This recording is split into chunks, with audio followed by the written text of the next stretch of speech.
ગુજરાત સરકાર દ્વારા રાજ્યના ખેડૂતોના હિતમાં એક મોટો નિર્ણય લેતા ચાલુ વર્ષે ઘઉંની ટેકાના ભાવે ખરીદી કરવાની જાહેરાત કરવામાં આવી છે। ખેડૂતોને તેમના પાકના પોષણક્ષમ ભાવ મળી રહે તે માટે આગામી 1 ફેબ્રુઆરીથી ઓનલાઈન નોંધણી પ્રક્રિયાનો પ્રારંભ કરી દેવામાં આવ્યો છે।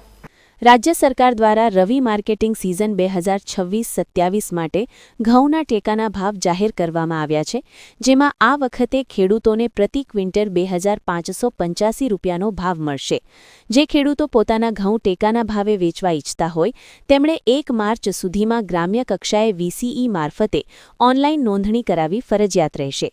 ખાસ વાત એ છે કે આ વર્ષે પારદર્શિતા જળવાય તે માટે નોંધણી અને ખરીદીની તમામ પ્રક્રિયા બાયોમેટ્રિક ઓથેન્ટિકેશન એટલે કે અંગૂઠાના નિશાન દ્વારા જ કરવામાં આવશે।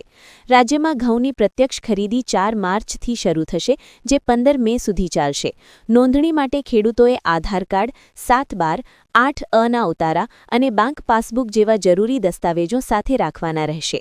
નોંધણી થયા બાદ ખેડૂતોને SMS દ્વારા જાણ કરવામાં આવશે કે તેમણે કઈ તારીખે અને કયા સમયે પોતાના ઘઉં લઈને કેન્દ્ર પર પહોંચવાનું છે।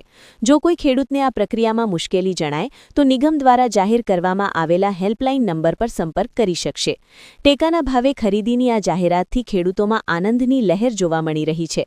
સરકારની આ વ્યવસ્થાને કારણે વચેટિયાઓની ભૂમિકા ખતમ થશે અને ખેડૂતોના ખાતામાં સીધા જ નાણાં જમા થશે, જેનાથી બનાસકાંઠા સહિત સમગ્ર ગુજરાતના રવિ પાક પકવતા ખેડૂતો આર્થિક રીતે સદ્ધર બનશે।